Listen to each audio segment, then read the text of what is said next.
Joining me right now, former senior advisor to President George W. Bush and Fox News contributor Karl Rove in New York. Karl, great to see you. I'm sorry I'm missing you in New York this morning. Well, I wish you were here because I don't in fact, it's dangerous. There's a handwritten banner back here in the back saying mornings with Dagan. I don't know what that's all about. I mean, it's... Are you starting trouble this morning? First thing she was talking about Karl. Cutting the signal to Toronto. I don't know. Ottawa, really? Rove, Ottawa. All right. Let me ask you, Karl, a lot of fireworks yesterday, but I want to start with trade.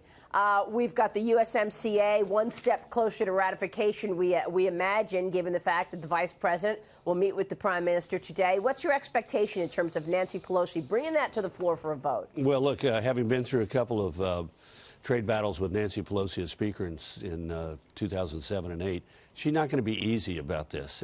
She's going to drag it out. I know the administration is putting the pressure on, hoping to get this done by the August recess. I wouldn't be surprised to see it brought up this fall, well after the August recess, and maybe not even then.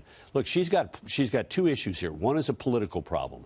She does not want to pass USMCA with a small number of Democrats. She wants this thing to be big numbers of Republicans and big numbers of Democrats if they're going to do it at all, which means that they're going to need some things on labor and environment to bring along the Democratic left. She does not want to have, 50 Democrats or 60 Democrats and 190 Republicans pass this, because it will then give opportunity for people in the left of the Democratic Party to hammer some of the centrists on which her majority depends. The other thing is she doesn't want to give President Trump a victory. Let's be honest about it. She'd prefer not to. She knows how important this is, however, to the country. She'll ultimately, I think, bring it up for a vote, but not until she's assured that there are a large number of Democrats ready to vote for it.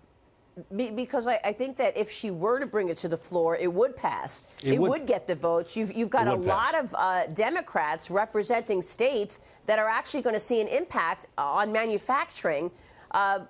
Darrell Issa says that it's 100,000 jobs that could be cut on the table if this doesn't go through. Yeah. So is she willing to take that chance with all of the jobs at stake? Oh, sure, because she doesn't get blamed for it. When the economy is bad, the President of the United States gets blamed for it, not the Speaker of the House. But you're right. If you take a look at states with Democrats like Texas and Arizona and New Mexico and Florida and Michigan, the Democrats in those states are going to be, either because of the auto industry or because of the trade with Mexico, they're going to be mostly in favor of this. And you take those states alone and match them with 185, 190 Republicans who would vote for this, and you'd have 218. But again, she doesn't want to bring it up unless she's got a larger number of Democrats willing to support it. Well, she's got now the aluminum and steel tariffs have been lifted on Canada and Mexico. The president did that. You're also talking about Mexico looking at this, trying to make sure that they address the labor issues. Do you think all of that is on track? I mean, or are there things that she can actually push back on in terms of the labor practices? Well, the administration is very adroitly pulling pulling the things, the obstacles out of the way. She was able to point to the steel and labor tariffs. She was raising issues about the Mexicans and labor provisions, and the Mexican government has said, "Hey, we're on board with this. We're comfortable. We're happy with it. You should be too." So, step by step, the administration is removing the obstacles to voting for it. But again, it's a political calculation, two political calculations. Yeah. Are there going to be a large number of Democrats, and do we really want to give the president a victory? All right, so you think at a minimum this doesn't come to the floor until the fall, because the vice president wants this ratified by the end of the summer. Yeah. That's what he's calling for, and we're going to talk about that later in my interview. Let me stay on trade, because the founder of Bridgewater Associates, this is Ray Dalio, issued a warning over the U.S.-China trade tensions. He wrote this: as someone in these negotiations wisely said, history shows that countries in conflict have seen that such conflicts can easily slip beyond their control and become terrible wars that all parties, including the leaders who got their countries into them, deeply regretted. Right now, we're seeing brinksmanship negotiations, so it is a risky time.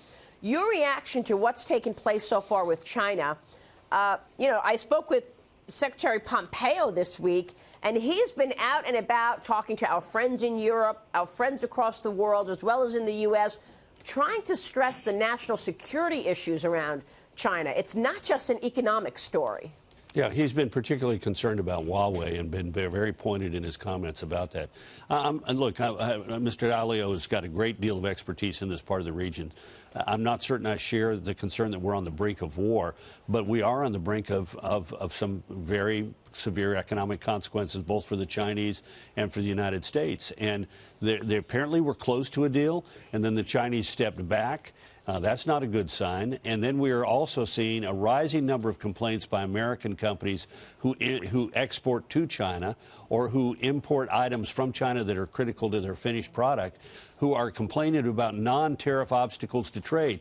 They're getting more inspections, and they're having holdups at the border, and they have to keep their goods in warehouses, and they're not able to get them to market, and there are complaints about this and that, and the elements of their shipments rejected. So the Chinese are playing hardball beneath the surface. It's one thing to be obvious and in the clear by, raising a tariff or refusing to allow a certain good to be brought in. It's another thing to make it really, really difficult to import the several $100 billion that we import into China every year. Karl, real quick, before I switch gears, your reaction to what Mueller said yesterday.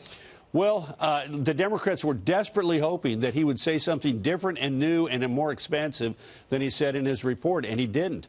And if you're Nancy Pelosi, you got 41 Democrats and 1 Republican who are saying impeachment.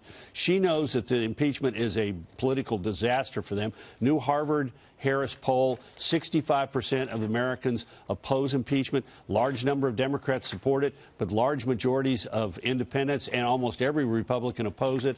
This is a loser for her. They wanted Mueller to come out and say something more expansive. He didn't. But the pressure is going to continue to build in her caucus. Nancy Pelosi is torn between the progressive left of her party, which wants to impeach, and the political reality that she has a majority in the House because a bunch of red districts flipped blue, and she knows that this could cost her her majority. Well, he certainly took it to the edge as far as he could take it, didn't he? I mean, But by saying, look, if we thought that the president did not commit a crime, we would have said so. Well, he said that in his report. So I mean, there was really nothing new there. They were hoping for something new, and they didn't get it. I'm sure there's a gnashing of teeth in Jerry Nadler's office today, and Adam Schiff is in mourning, having hoped that Mueller would somehow or another come out and say indict, indict, indict, impeach, impeach, impeach. Didn't say. That's right. Karl, great stuff.